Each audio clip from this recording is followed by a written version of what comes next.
अस्सलाम वालेकुम। मैं शाहिद हुसैन हूँ। सिंध में गुज़श्ता 3 से 4 दिन हो गए मुसलसल ना सिर्फ एहतजाज बल्कि एहतजाज के नाम पर शर पसंद अनासर ने मुख्तलिफ जो ज़बान बोलने वाले सिंधी हैं या सिंध में बसने वाले हैं उनकी इमलाक को, उनकी जान को और इस तरह की मुख्तलिफ किस्म की मुख्तलिफ तरीक़ों से जो है उनको नुकसान पहुँचाने की कोशिश की हुई है और बल्कि नुकसान पहुँचाया जा रहा है। पुलिस और सिंध हुकूमत इस सारे मामले में जो है हमें लगता है कि मुकम्मल तौर पर नाकाम हो चुकी है, क्योंकि ना सिर्फ शहरियों की जान माल गैर महफूज है बल्कि अपनी मंजिल मकसूद तक भी नहीं पहुँच पा रहे, इसलिए शदीद परेशानी का सामना है। मैं चूँकि ये मामला कोई लसानी मामला भी लग रहा है और ज़ाहिर दो ज़बानों के दरमियान बहुत सारे हम जितनी भी इस बात को छुपाएं तो आपको यकीनन इस बात का इल्म है कि सिंधी और पख्तून भाई हैं, इनके दरमियान जो एक बड़ा तनाज़ा शायद तारीख में शायद पहला या दूसरा बड़ा तनाज़ा होगा जो सिंध में ख़ास तौर पर छोटी सी बात पे शुरू हुआ और उसके बाद फिर अब शिद्दत इख्तियार कर चुका है। बहुत सारे दोस्तों ने मैसेजेस किए, कॉल्स की कि इस इशू के हवाले से रिपोर्ट करें, चूँकि मीडिया में ये बात खुलकर नहीं आ रही और सोशल मीडिया पर भी लोग इस मामले का तज़किरा नहीं कर रहे। तो इस सारी मुकम्मल तौर पर खुल के जो इसकी तफसील है वो आपके सामने रखने के लिए मेरे साथ असगर उमर साहब मौजूद हैं, अयाज़ बरोही मौजूद हैं। तो मैं इनको जहमत देने का मकसद ये था कि जो 3-4 दिन से मामला शुरू हुआ है और आज तक इस वक्त तक जब हम वीडियो रिकॉर्ड कर रहे हैं सारी वो तफसीलात आपके सामने रखें जो अब तक नहीं बताई गई कि मामला शुरू कहाँ से हुआ, किस तरह सिंधियों ने पश्तूनों को और पश्तूनों ने सिंधियों को नुकसान पहुंचाने की कोशिश की और रियासत जो है वो महफूज करने में नाकाम क्यों हुई। आपका अयाज बहुत शुक्रिया। सबसे पहले मैं आपसे जानने की कोशिश इसलिए करूँगा कि ये बुनियादी तौर पर हैदराबाद से जिस तरह बताया गया कि वक़ुआ शुरू हुआ, छोटी सी लड़ाई शुरू हुई और उसके बंदों की जान भी गई और उसके बाद फिर ये मामला इंतहाई शिद्दत इख्तियार कर चुका है, तो क्या ये क्यों शुरू हुआ, किस तरह हुआ, उसके बाद फिर इस तरह फैल क्यों गया है? क्योंकि इस तरह की वारदातें अमूमी तौर पर हो भी जाती हैं, तो ये दो लोगों के या दो ख़ानदानों को या दो अफराद के दरमियान का झगड़ा पूरे सूबे में लसानी शक्ल की इख्तियार कर गया है। देखें, शायद भी 3 दिन पहले ये वाक़या हुआ था। हैदराबाद का कासमाबाद इलाका है, वहाँ पे वादुवा आपने देखा भी होगा, उसके साथ सलात जो होटल है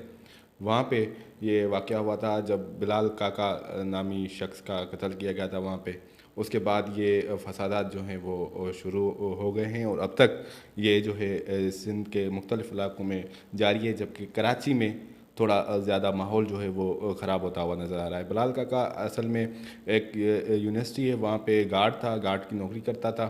रात को 2 बजे कोई हमें जो पता चला है उनके ख़ानदानी ज़राए से या उनके दोस्तों से कि बिलाल काका और वो अपने दोस्तों के साथ आए हुए थे होटल पे खाना खाने के लिए। तो उनका जैसे हम भी बैठे होते हैं, होटल वाला कोई लेट करता है खाना देने में या कुछ, तो हम उसे भी झाड़ पिला देते हैं, भाई कोई पैसे दे रहे आपको मुफ्त में तो नहीं ले रहे। इस मामूली बात पे उनका झगड़ा हुआ, तो ये बात जाके झगड़े से तशद्दुद तक चली गई। जाहिर सी बात है वो 4-5 लोग थे और वो होटल वाले ज़्यादा लोग थे। तो कहा जा रहा था कि उसका जो है फायरिंग की गई, गोलियां चलाई गई, इसमें बिलाल काका जो है वो कत्ल हो गया। लेकिन पोस्टमार्टम रिपोर्ट आने के बाद ये पता चला कि तशद्दुद किया गया था उस पर और हाथापाई जैसे होती है, लड़ाई होती है, उसमें ही वो मारा गया और उसका ये मौत वाक़ हो गई। उसके बाद जो वहाँ के शहरी थे या उनके ख़ानदान थे, उसकी लाश लेकर जो हाईवे था अपना वो बंद कर दिया वादुआ के सामने से। तो ये आहिस्ता आहिस्ता सिंधी जो थे कुछ जैसे हमारे होते हैं जी सिंध महाज और दूसरी जो कौम परस्त जमातें, उनके जो कारकुनान थे वो थोड़ा तेज में आ गए। उन्होंने कहा कि जो अफ़गानी पठान हैं उनकी होटलें, उनका कारोबार है, तो वो जाके उन्होंने बंद करवाया। लेकिन कहीं पे 1-2 जगह पे तशद्दुद के वाक़यात हुए जहाँ पे पठान भाइयों को मारा गया, लेकिन उसके अलावा कोई मतलब कत्ल का वाक़या या किसी पठान को जान से मारना ये वो ऐसा कोई वाक़या नहीं, लेकिन उनका कारोबार बंद कराया गया। उसके बाद जो कराची की जो सूरत हाल है कल से वो आप देख रहे हैं, ये सूरत हाल हमें नज़र आ रही है कि यहाँ पे निकल आ गए हैं लोग और वो उन्होंने कल हाईवे बंद हो गया पूरा। M9 सुबह दोपहर से लेके बंद था जो रात 8 बजे तक जारी रहा। उसके बाद पुलिस आई, पुलिस ने ये आपने खुद सारा माहौल देखा, कैसे लोग डरे हुए थे, मुश्तैल लोग थे। तो ये वाक़या असल बिलाल काका का था जो शुरू हुआ और उसका एक बंदा गिरफ़्तार भी है और पुलिस कह रही है कि हम दूसरे बंदे भी गिरफ़्तार करेंगे। और आगा सिराज दुरानी पे भी तनकीद की जा रही थी, तो उनका भी मौक़िफ़ सामने आ गया कि अफ़गानियों को हम नहीं मानते, उनको भले निकाला जाए, लेकिन जो यहाँ के रहाकू पठान हैं, यहाँ रहते हैं, यहाँ बसते हैं, उनके साथ ये ना किया जाए, उनको कारोबार करने दिया जाए। असल में ये तफरीक करना तो शायद आपका बहुत शुक्रिया। अब आसान ना हो कि कौन अफ़गानिस्तान से और कौन पाकिस्तान से, चूँकि ये अब जब कौमियत की बात आ जाती है तो सर आपको पता है कि बहुत सारे कबीले ख़ानदान एक हो जाते हैं, चूँकि अब ये तासुर दिया जा रहा है या अब तक ये चीज़ें सामने आ रही हैं कि अब ये कम्युनिटियाँ एक दूसरे को जो है वो सामने खुलकर सामने आ रही हैं। तो सर बिलाल काका का जिस तरह तज़किरा कर रहे थे आज बरूही, फ़ोन आ गया उनको ज़रूरी जाना पड़ गया, तो बिलाल काका का क्रिमिनल रिकॉर्ड भी तो सामने आया है, जिसमें उसके ऊपर संगीन नौयत के जुराइम थे, मुलविस था किसी न किसी तरीके से, जिस तरह पुलिस के मुताबिक, हम तो नहीं बता रहे। तो जो पख्तून हैं या पश्तून हैं उनका तो ये कहना है कि ये आके तशद्दुद करते थे, इस तरह मुफ्त में खाना खा के चले जाते थे, पैसा भी नहीं देते थे, और ये अब मामला वहाँ से बढ़ता बढ़ता अब तो लोगों की जानो में माल महफूज नहीं है। देखिए, शायद जो भी आपने सूरत हाल बताई है कि बिलाल काका का कसूर था या होटल मालकान का कसूर था, ये लाकानूनियत थी कि मुफ्त आके खाना खा रहे हैं, बदमाशी है या उसका क्रिमिनल रिकॉर्ड है, लेकिन क्या किसी को हक़ है कि वो किसी शख्स की जान ले ले? किसी कौमियत को, किसी कबीले को हक़ है कि वो दूसरे कबीले के शख्स की जान ले ले? सही फरमा। ये रियासत पाकिस्तान है, इस्लामी जमहूरिया पाकिस्तान है, यहाँ एक आइन है जिसके तहत रियासत गारंटी देती है शहरियों की जान और अमलाक की, और हम भारी टैक्सेस देते हैं जिससे की वजह से कानून नाफिज करने वाले अदारे ना उन्हें सिर्फ मुलाजमत को तनख्वाहें मिलती हैं, उनकी गाड़ियाँ चलती हैं, पेट्रोलिंग होती है, पेट्रोल देते हैं। इस वक्त बहुत महंगा एक रियासत का कारोबार जो चलता है वो अमन व अमान पर चलता है।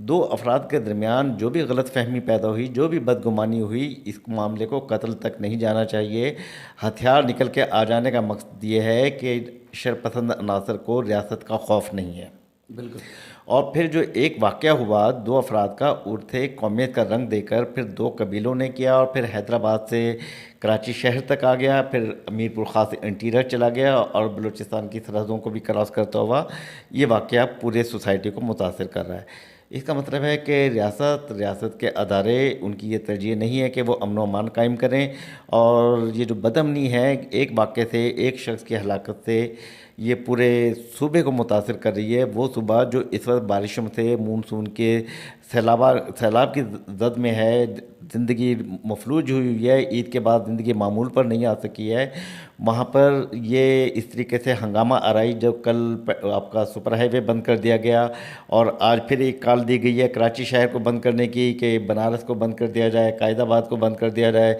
फलां शहरें जो भी कराची से बाहर की तरफ जाती हैं, ज़िंदगी को मफलूज कर देना। ये एक छोटा सा मामला, दो वाक़यात, दो अफराद की लड़ाई, दो कबीलों और दो कौमियतों की लड़ाई नहीं है। ये एक बड़ी गहरी मनसूबाबंदी है। हम इसे हर जगह के लिए लफ्ज़ साजिश का इस्तेमाल नहीं कर सकते, लेकिन आप ये देखें कि इस वक्त कराची और सिंध की सूरत हाल ये है कि यहाँ बल्दियाती इलेक्शन होने जा रहे हैं। बिल्कुल बिल्कुल। जब हमारे यहाँ हम सुबह सिंध ने ऑब्ज़र्व किया है लिसानी फसादात जिसे भी कहते हैं, तो वो जो मुनज़्ज़म गिरोह होते हैं वो अपने मुफादात के लिए अपने अपने गिरोह को ये एहसास दिलाते हैं कि आप गैर महफूज हैं, सिर्फ आपको तहफ़्फ़ुज़ हम ही फ़राहम कर सकते हैं, रियासत आपको तहफ़्फ़ुज़ फ़राहम नहीं करती। और यही सूरत हाल इस वक्त नज़र आ रही है कि ये पीपल्स पार्टी की चूँकि सूबे में हुकूमत है वो नाकाम नज़र आती है, और यहाँ कुछ लोग जो नई क़ुव्वतें हैं वो ये तासुर देना चाहती है कि हुकूमत सिंधियों के तहफ़्फ़ुज़ में नाकाम हो गई, और दूसरी तरफ कुछ अनासर ये तासुर पैदा करना चाह रहे हैं कि यहाँ कराची में और सूबा सिंध में पख्तूनों को तहफ़्फ़ुज़ हासिल नहीं है। हालांकि ये लाकानूनियत का मामला है, इस पर न सिर्फ के सूबाई अमन व अमान की ज़िम्मेदारी सूबाई हुकूमत पर है, वफाकी हुकूमत के अदारे भी यहाँ काम कर रहे हैं, इंटेलिजेंस अदारे भी हैं, और उन्हें ये जायज़ा लेना चाहिए कि एक फ़र्द का कत्ल या एक हंगामा राई पूरे सूबे में क्यों फैली है, ये बदनीयती के पीछे कौन से अनासर हैं, कौन सी क़ुव्वत है जो कराची को भी मफरूज करना चाहती है, इंटीरियर सिंध में भी आग भड़काना चाहती है, और ये जो कौम परस्त अनासर या जो भी हाँ वो अपनी कौम से हर एक को मोहब्बत होनी चाहिए, लेकिन कुछ अनासर हैं जो लिसानियत और कौमियत के नाम पर वोट हासिल करना चाहते हैं, क्योंकि बल्दियाती इलेक्शन में छोटे छोटे पॉकेट्स होते हैं और वो अपनी वहाँ पर नुमाइंदगी चाहते हैं, तो वो इस वाक़े को इस पे जलती पर आग और पेट्रोल छिड़कना चाहते हैं, इसको फैलाना चाहते हैं, और लेकिन हुकूमत सिंध और हमारा मीडिया इस सूरत हाल को समझने में नाकाम रहा है, और वो ये तरीके से काम नहीं कर सका कि अपनी ये रियासत उन शहरियों को, उन अफराद को, उन कौमियतों को साथ बिठाए, उनसे मुज़ाकरात करे, उन्हें इंगेज करे और उन्हें यकीन दिलाए कि उनके साथ इंसाफ होगा। ये जो हंगामा आराई और शरपसंदी और भाग दौड़ है कि कल पुलिस चौकी को आग लगा दी गई, अब देखें ना रियासत पे हमला हुआ है। तो ये बहुत अबतर मतलब ये सूरत इस हाल तरह का है। एहतिजाज कौन इजाज़त देगा? दूसरा आप खुद देखें कि वो उसमें यूनिवर्सिटी की वैन थी, मुख्तलिफ लोगों से जो वो उनसे सामान छीन लिया गया। जो आप देखें खुद दफातर आना चाहते हैं लोग, ज़ाहिर है पूरे सुपर हाईवे से या जितने भी हाईवेज़ हैं वहाँ से तो पूरे मुल्क से लाखों लोग आते जाते हैं। तो अब लोगों की चाबियाँ छीन ली गई, उनकी ज़ाती प्राइवेट गाड़ियों को नुकसान पहुँचाया गया। तो कहाँ थी रियासत? ज़ाहिर है तहफ़्फ़ुज़ क्यों नहीं दे रही? फिर पुलिस और रेंजर्स वहाँ मौजूद थी, लेकिन उसके बावजूद लोगों की वीडियोज़ सामने आती रही कि देखें उनको नुकसान पहुँचाया जा रहा है, उनकी ख़वातीन के साथ जो है मुख्तलिफ़ किस्म की जो है उनको तशद्दुद किया गया, उनको रोका जा रहा है और पुलिस जो है वो दूर खड़ी होकर तमाशा देखती रही। देखें ना कि पहले मरहले पर ही रेंजर को बुला लेना, पुलिस को बुला लेना, उनकी फुटेज जारी करना, तो ऐसा लगता है कि ये अदारे जो हैं ये नाकाम हो गए। हालांकि ये हुकूमत की मनसूबाबंदी होती है, पॉलिसी होती है कि जब रियॉट्स होते हैं या बड़े पैमाने पर जब हंगामा आराई होती है कि उन्हें किस तरीके से ये मॉब को कैसे इंगेज किया जाए। ये काम रेंजर का या पुलिस का नहीं होता है, ये डिप्टी कमिश्नर का काम है, ये मजिस्ट्रेट का काम है, ये वहाँ के MPs और MNA को इंगेज करना चाहिए था। ये हुकूमत के काम थे। हुकूमत इस सतह पर नाकाम हुई है तो कानून नाफिज करने वाले अदारे आकर सड़क पर खड़े हो जाते हैं और लोग ये कहते हैं कि इनकी मौजूदगी में फसादात हो रहे हैं और ये नाकाम हो गए। इससे हमारी फोर्सेस बदनाम होती हैं, हमारा जो टैक्स पेयर का एतमाद है वो शेक होता है। और कराची जैसे बड़े शहर में ख़ास तौर पर जान एक ही कीमती है। छोटे छोटे कस्बों में, गाँव में जो लोग अपना रोज़गार कर रहे हैं उनका भी हमें मुफादात का ख्याल करना चाहिए। लेकिन ये इंटरनेशनल सिटी को जो पैरालाइज करने की कोशिश की जा रही है, इस पर चीफ मिनिस्टर अब्दुल्ला शाह को बिल्कुल तवज्जो देनी चाहिए। वो बारिशों के सिलसिले में मुराद अली शाह को इन पर तवज्जो देनी चाहिए। वो बारिशों में काम कर रहे हैं, वो सड़कों पर आते हैं, लेकिन सड़कों पर आना जब चीफ एग्जीक्यूटिव को आना पड़ जाए तो इसका मतलब होता है कि आपकी मशीनरी नाकाम हो गई है। सड़कों पर आना ये मतलब है कि आप ये कहते हैं कि गैर मामूली बारिश हुई है 3 दिन में, लेकिन ये बताएं कि बारिश जितनी भी हुई हो, क्या पूरे 500 से ज़्यादा नाले साफ़ थे?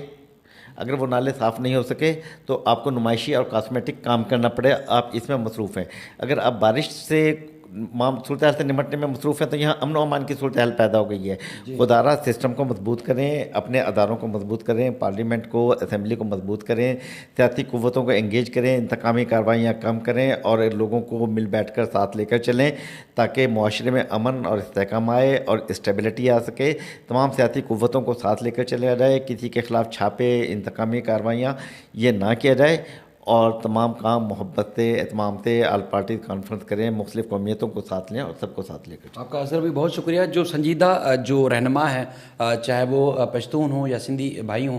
वो उनकी तरफ से पॉजिटिव मैसेजेस आ रहे हैं, लेकिन बाज़ बीच में कुछ ऐसे सरपसंद अनासर ज़रूर हैं जो ना सिर्फ दोनों तरफ से आग भड़काने की कोशिश कर रहे हैं बल्कि आग लगा भी चुके हैं। अब उनको कंट्रोल करना जो यकीन रियासत की जिम्मेदारी है। इस सारी अफरा तफरी को लेकर कराची में इस वक्त जब तक हम वीडियो रिकॉर्ड कर रहे हैं, चूँकि एहतिजाज की कॉल दी गई है और मुख्तलिफ कराची के जो चाहे मरकज़ी इलाके हों या मज़ाफ़ाती इलाके हों, पश्तून आबादी मौजूद है और पश्तून जो अफराद हैं उनकी तरफ से ही एहतिजाज की कॉल दी गई थी कि उनकी जब तक कारोबार जो बंद किया गया है उनको नहीं खोला जाएगा, जब तक जो लोग गिरफ्तार हुए हैं गुज़श्ता रोज़ पुलिस और रेंजर्स की जानिब से उनको रिहा नहीं किया जाएगा, तब तक ये शदीद किस्म का बड़े पैमाने पर जो है एहतिजाज करेंगे। उसके बाद हम देख रहे हैं जो अंदरूनी पाकिस्तान से कराची आने वाले लोग थे वो नहीं आ पा रहे, कोई हैदराबाद रुक गए, कोई लड़काना, कोई सक्कर रुक गए और कोई पंजाब में से सिंध में नहीं दाखिल हो पा रहे। गाड़ियाँ रुक गई हैं, गाड़ियाँ आने का नाम नहीं ले रही और उसके साथ साथ जो संगीन सूरत हाल है कि दफातर से लोग जल्दी घरों को चले गए, मार्केटें बंद हो गई हैं कि खुदा ना खासा जिस तरह कल जो सुपर हाईवे पे सूरत हाल बनी, कहीं ऐसा ना हो कि शहर के किसी भी इलाके में वैसी सूरत हाल बन जाए कि गाड़ियाँ छीन ली जाएँ, सामान छीन लिया जाए, तशद्दुद किया जाए या उसके बाद फिर उनकी इज़्ज़त व आबरू को जो है वो ख़राब किया जाए। इसलिए लोग बेहद परेशान हैं। तो यकीनी तौर पर ये रियासत को और सिंध के जो सूबाई महकमे हैं उनको ये सोचना भी चाहिए, उसमें ख़ास तौर पर इस पर अमल दरामद भी करना चाहिए। जैसे असगर भाई ने कहा कि तमाम जो स्टेक होल्डर्स हैं, चाहे वो सिंधी बोलने वाले हैं या उर्दू बोलने वाले हैं या पश्तून हैं या दीगर ज़बानों से वाबस्ता जो लोग हैं, उनको इस मामले में संजीदगी से देखना होगा, बैठना होगा, चूँकि ये ही मुल्क है तो हम सब हैं और ये उन सब का पाकिस्तान है जो उर्दू बोलते हैं, जो सिंधी बोलते हैं, जो पश्तो बोलते हैं या दीगर ज़बानें बोलते हैं, सबका बराबरी की सतह पर पाकिस्तान है। किसी एक ज़बान बोलने वाले का पाकिस्तान नहीं है, किसी एक ज़बान बोलने वाला का कोई भी शहर नहीं है, सबके बराबर पाकिस्तान के किसी भी कोने में पाकिस्तान का आइन उनको रहने और वहाँ आबाद होने की और कारोबार करने की इजाज़त देता है। तो किसी को कोई हक़ नहीं कि किसी के कारोबार को कोई मुतासर करे। आप सबका बहुत शुक्रिया। अल्लाह हाफ़िज़।